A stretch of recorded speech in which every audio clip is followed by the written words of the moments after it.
were able to give, and these are the students who are here between them. So one of the winner team is calling them as Dooms and Glooms. The other one, I have been informed, is Jigyasa. So these are the two teams which are there, sir, which are the winners of that. So I congratulate both the winning teams here, and I also congratulate all the other members of the day. So I would like to add, sir, this is a journey where the bank has taken under the digital initiatives of them. And recently you are aware that in the month of October 5th, 8th and 9th, there is a GFF or Global FinTech Festival which is there. So bank would like to showcase one of these instances. Apart from them, we are also participating with NPCI and other institutions for taking 3 other initiatives. One is a unified ticketing platform. The other is OS native biometric based authentication for UPI transactions. And lastly, the face recognition system based system where we are trying to take these 3 other initiatives, which will be a path-breaking strategies when we deal with the digital assets of the bank, both inside the bank and outside the bank for the customers. So this is the intention of the bank to go forward, sir. Under the guidance of the entire thing, the Bank of India team is going very strong as far as IT and infrastructure is there. And these solutions, as I said, the teams have worked very hard. And with that, we will like to welcome all of them here, and especially both of you, sir, here to giving and gracious time. I'm sure when we look through the prototypes and we'll look through their presentations, we'll definitely know the youth of today, how fast and ahead they are in the times and the thought processes which are there. So at the end, I'll again, with all humility, like to welcome all of you for this entire FinTech Shield Conclave 2025 final presentation ceremony. Thank you very much.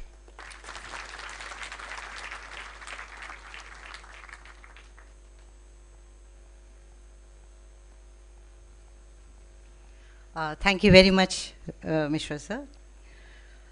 Sir, our bank has conducted the Finshield Hackathon with 2 problem statements, as sir said, so I'll not go on to elaborate that.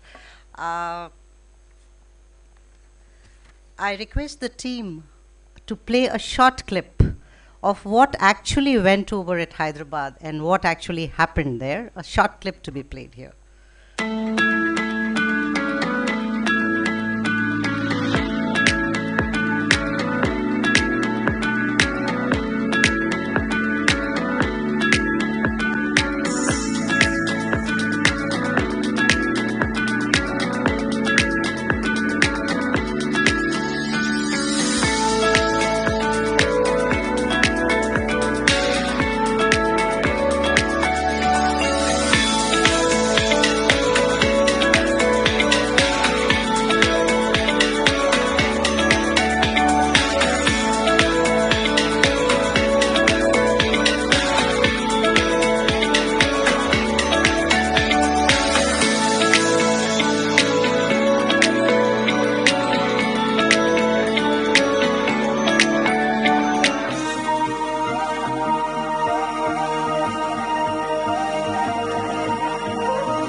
Thank you very much, team, for this small insight on what actually happened at Hyderabad. We can see the enthusiasm of the participants, also the grandeur of the function, and the full involvement of our IT team. Thank you. Now, we'll have small presentation from our Doom and Gloom team, who are the winners for problem statement 1. I invite on stage the team members, Sri Sailesh, Kritagya Sharma, Nandini, and Ishita Nagaria, to have a brief presentation.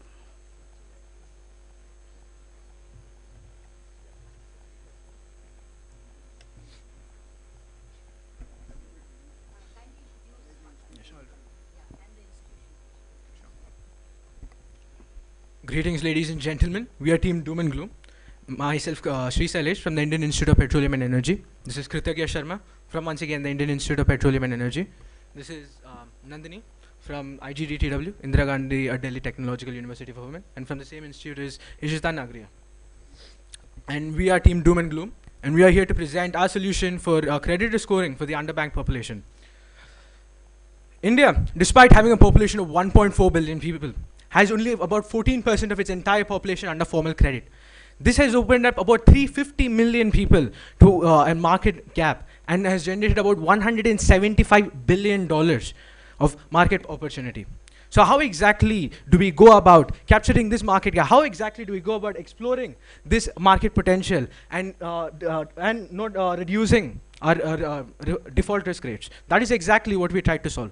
And for this, just as normal, we tried analyzing data sets. We tried looking at different sorts of cohorts. We tried looking at different sorts of models, like how exactly people function. What exactly are they thinking? How exactly do they default? For that, first, we used a Kaggle data set, which highlighted the behavioral signals, the cohort-wise segmentation, and the need for the context. That is, if suppose someone is crediting at a certain point in time, it is much, much more important that we understand why are they defaulting, rather than the fact that they've just defaulted. So we tried integrating these kinds of insight that we analyzed from two different kinds of data set. One is a municipality, which we proxied using Kaggle, and the other is an official L&T data set, which we did find it on the L&T Finance website, and then we tried to once again analyze an agricultural viewpoint as well. Because majority of this population, I'm talking about 350 million people who are to be banked, mostly fall under the agricultural sector. To model after that is something we need to look into. So after putting our brains, after analyzing, we came up with a solution consisting of 7 vectors and defining a state of these. Basically what we tried, we used the data, we used multiple data points. Like for example, if suppose you're going to talk about agriculture, we have the rainfall systems, we have the logistics, we have the mandi prices, we have the MSP prices and everything.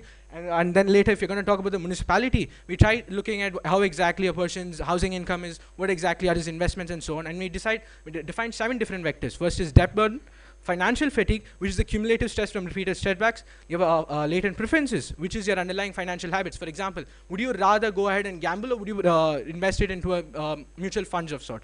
Next is the peer contagion. This is very important because we realize that it's just not a singular person that contributes towards one's credit risk. It is an entire community, it's an entire geographical setting that we must also consider when we're going to define someone's credit risk, because it's a huge aspect.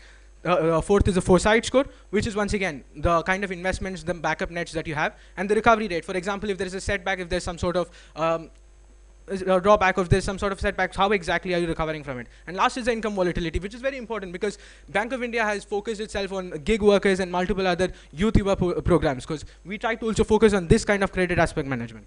And of course, we use external data sets such as UPI SMS, telecom utility, PIN code for your geo-aggregated signals, and then your agricultural data insights, just as I mentioned. Now that we've seen the framework for risk-on model, let's see how we make a model more fairer and smarter. So what we do is we use k-means clustering to identify cohorts and divide applicants into different cohorts, which means that people with similar financial history would get banked under one cohort. This gives us 3 different benefits. One is cohort archetyping, which means people will get assessed by a model that is similar to and being trained to a data set that suits them and their financial behaviors.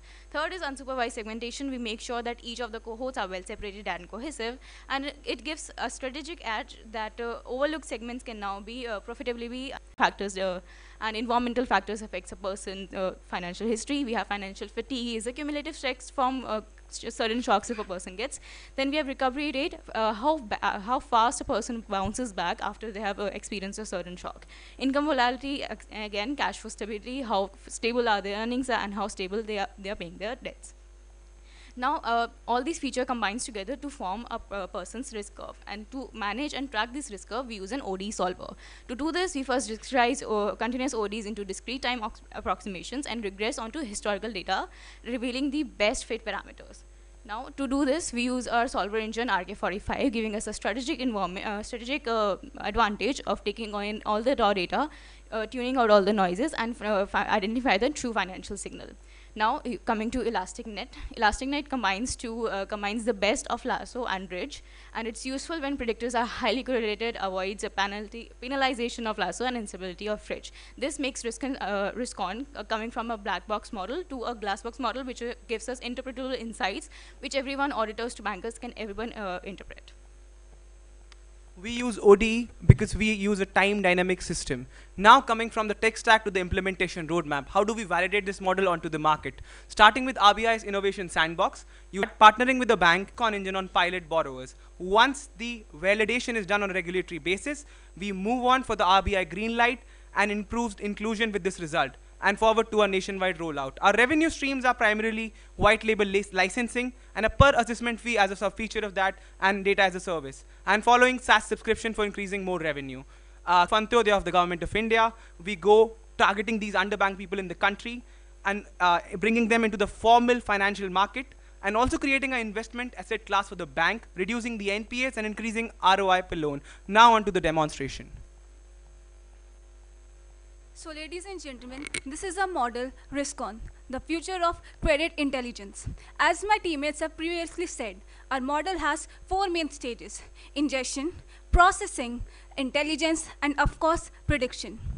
Let's quickly move to trajectory, followed by the recent risk history, the times where risks were high. And you can of course generate a quick summary of the whole report, and the model will do it for you in just a click. Now, of another person. So we'll just scroll back to dashboard, and let's say see the applicant ID. So this is our next report. So this is how you can easily navigate on a model. So ladies and gentlemen, RiskOn is how we imagine the future of credit intelligence. Thank you.